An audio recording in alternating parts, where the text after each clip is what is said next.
تو بہرحال یہ ہے کہ حضرت ابوبکر صدیق کے جو اوصاف، قد آپ کا میانہ قد کے آدمی تھے، رنگ انتہائی سفید اور سرخ تھا، بہت خوبصورت تھے، سینہ چوڑا، داڑھی، یہ آپ کے یعنی شمائل میں لکھا گیا ہے، اور اخلاق میں یہی کہ بڑے ہمدرد، مہربان، پریشان حال لوگوں کا ساتھ دینا۔ چنانچہ اسلام لانے کے بعد انہوں نے کئی غلاموں کو، جن کے آقا حضرت بلال مار رہے ہیں، مسلمان کیوں ہو گئے؟ اب بڑے بڑے ظالم جو ہیں عرب کے، بڑے بڑے سردار لوگ، ظالم و جابر قسم کے طاقتور تھے، کوئی ان کو بول نہیں سکتا تھا کچھ۔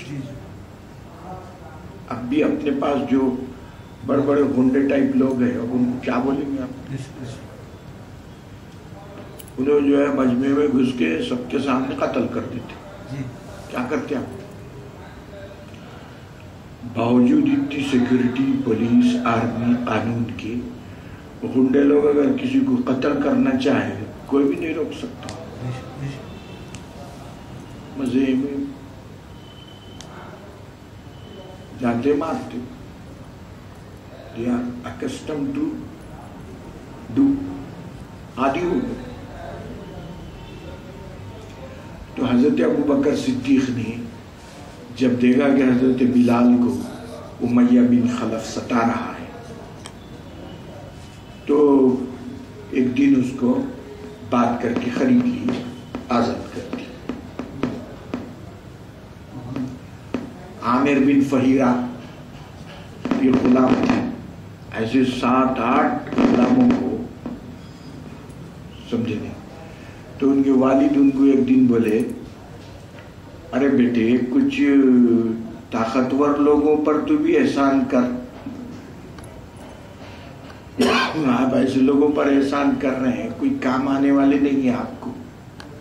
ان کا مطلب یہ تھا کہ کچھ ایسے لوگوں پر احسان کرو کہ وہ کسی دن لوگ تمہارے خلاف ہو گیا، وہ مارنے، ماحول پورا رائٹ از مائٹ، وہ کیا ہے بولتے تھے نا، مائٹ از رائٹ، بس قوت سب کچھ ہے۔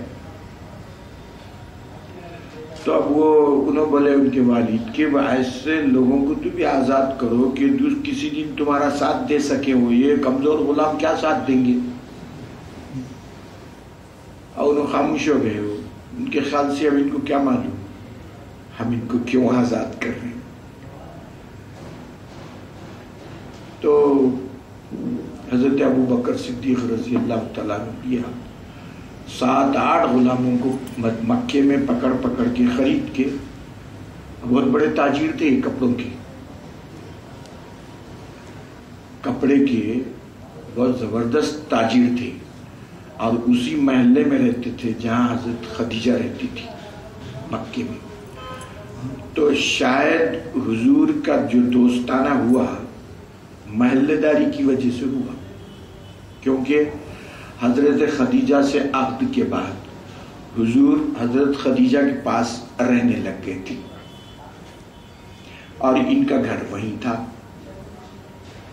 ایک تو محلے داری، دوسرا مزاج میں مناسبت، تو کپڑے کی بھی تجارت، مزاج میں بھی ان کے بھی نیکی ان کے بھی نیکی، تو اس وجہ سے اسلام سے پہلے سے ہی دوستانہ قائم تھا۔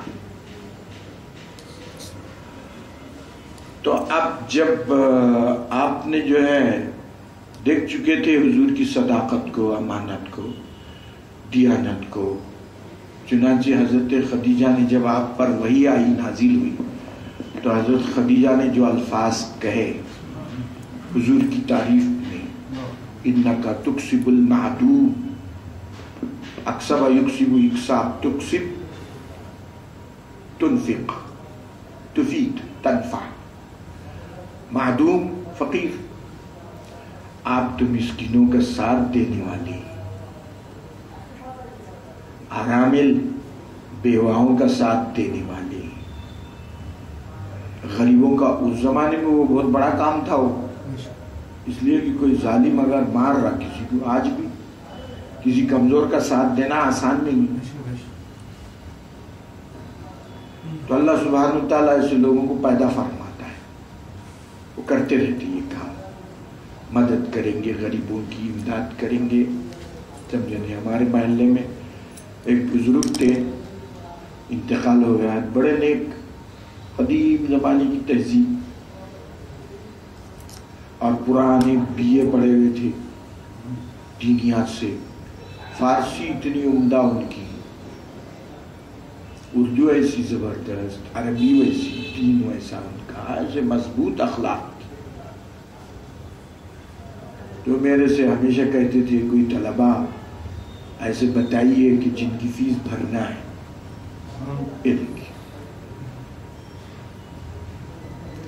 ایسے پریشان حال لوگ بتائیے کہ جن کی کچھ مدد ہو، کیونکہ میں یہ چاہتا ہوں کہ حقیقی لوگوں کی مدد ہو، کیونکہ اب بہت سارے بناوٹی لوگ نکل گئے، تو واقعی حقیقی لوگوں کی مدد کرنا، ڈھونڈ ڈھونڈ کے کسی پریشان حال کا ساتھ دینا بہت بڑا کام ہے یہ۔ تو بیچارے انتقال کر گیا، ایسے نیک جناب کے اتنی ضعیفی کہ وہ کئی بار گر گئے، اس کے باوجود پہلی رکعت میں موجود، وہ بچے منع کر رہے ہیں، وہ بچوں نے آخر میں میرے سے کہا کہ حضرت کو بولو کہ آپ جیسوں کو روزے جو ہے نہیں رکھنے کی سہولت ہے، فدیہ دے دیتے ہم، ذرا آپ سمجھائیے ان کو۔ سمجھایا میں بولا حضرت آپ روزے مت رکھیے، فدیہ دے دے رہے بچے، میرے کو بھی معلوم ہے، بولے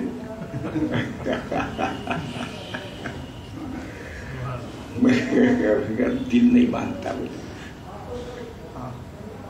اتنی قیمتی چیز چھوڑوں، اتنی مبارک چیز چھوڑوں، اور نماز میں بھی جو ہے بولے وہ گھر میں پڑھ لے سکتے ہیں، بولا بھی تو وہ معلوم ہے، میرے کو قواعد مسائل وغیرہ سب معلوم ہے۔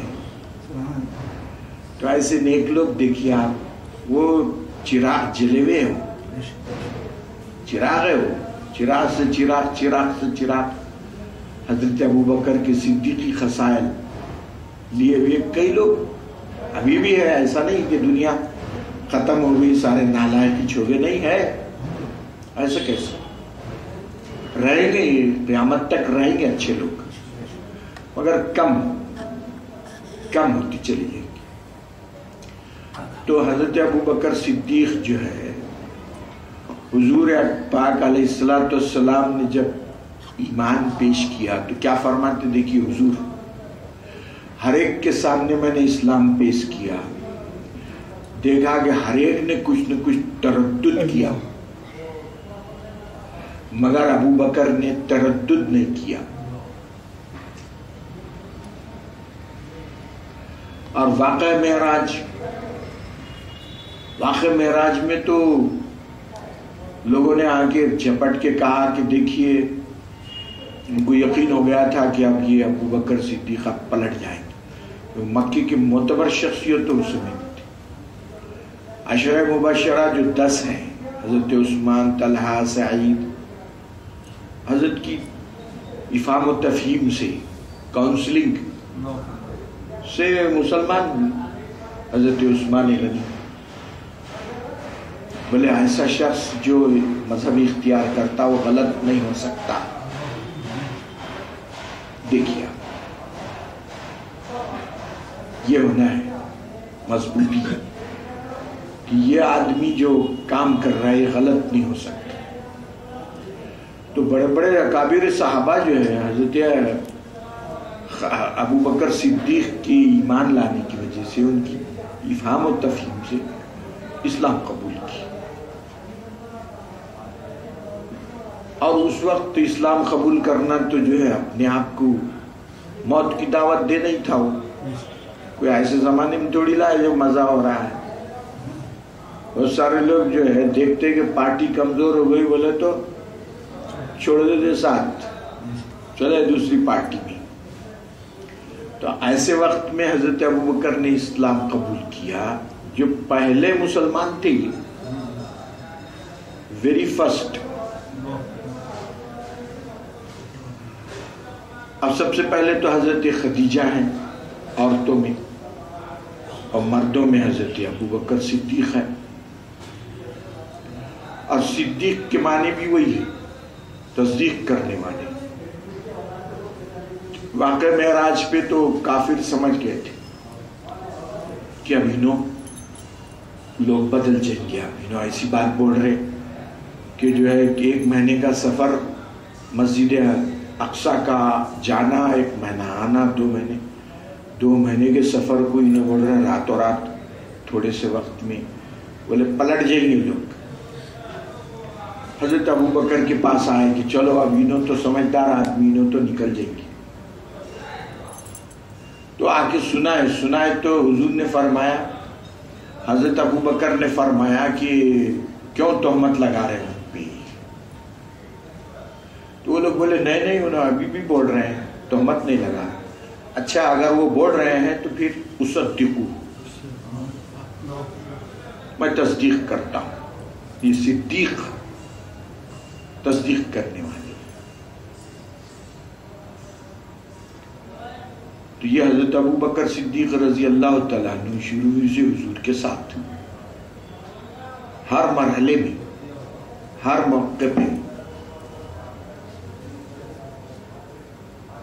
تو چنانچہ ان کو بھی پیٹنا شروع کیا اور پابند کر دیے کہ وہ آپ جو ہے کعبے میں نماز نہیں پڑھنا.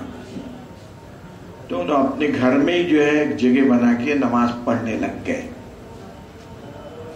تو بچے عورتیں یہ وہ آ کے سننے لگے تو بولے یہ تو بچے عورتیں یہ سب گمراہ ہو جائیں گے. یہ تو بولے نہیں پڑھنا، اب یہاں بھی نہیں پڑھنا. اور ایک مرتبہ حضور پہ اجڑی ڈالے، حضرت ابوبکر نے چھڑایا تو ان کو اتنا پیٹے کہ بے ہوش ہو گئے. اب ماں جو ہے اب یہ اتنی تکالیف دیکھ کے ماں کیسی برداشت کرے گی. ماں نے کہا بیٹے یہ کھائے، کون سا دین ہے یہ تمہارا؟ اپنے باپ دادا کی دین بھی چلو نا خاموش. تو ماں دعائیں کرتی تھی کہ بیٹا میرا صحیح راستے پہ واپس آ جائے.